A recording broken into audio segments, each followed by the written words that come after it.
La question de savoir qui est l'acteur de notre salut a donné lieu à de vives controverses au sein de l'Église à travers les siècles. Il n'est pas exagéré de dire qu'il est au cœur même de l'Évangile.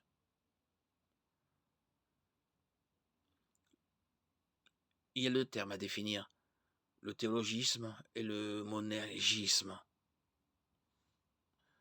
Le monergisme, dérivé d'un terme grec composé qui signifie agir seul, est l'opinion que Dieu seul accomplit notre salut. Défendu essentiellement par les traditions calvinistes et réformées, et intimement lié à ce qu'on appelle les doctrines de la grâce. Le synergisme est également dérivé d'un terme grec composé qui signifie travailler ensemble. Elle est l'opinion que Dieu agit de concert avec nous pour nous sauver. Le monergisme est étroitement associé à Jean Calvin, tandis que le synergisme est associé à Jacob Arminius, dont les idées ont beaucoup influencé le milieu évangélique moderne. Calvin et Arminius ne sont pas les auteurs de ces théories, mais leurs partisans les plus connus. Ces deux théories se sont opposées virulemment au début du XVIIe siècle, quand les disciples d'Arminius ont publié les 5 articles de la Remonstrance, un document résumant leur divergence théologique avec Calvin et ses disciples.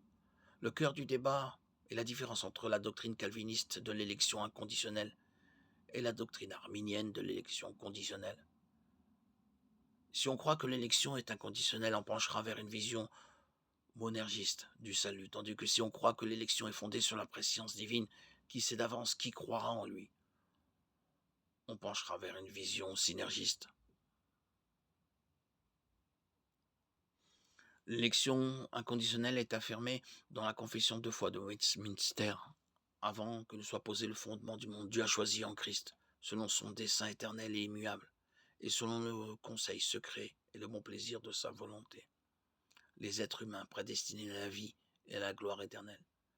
Il l'a fait par sa seule et pure grâce, par amour, et non par une considération préalable de leur foi ou de leurs bonnes actions ou de leur persévérance ou de quelques autres conditions ou causes que ce soit. Le tout à la louange de sa grâce glorieuse. On voit que l'élection inconditionnelle enseigne que Dieu choisit les élus uniquement selon son bon plaisir. De plus, son choix ne dépend pas de sa préscience, de la foi, des bonnes œuvres, ou de la persévérance dans la foi ou dans les bonnes œuvres de la personne.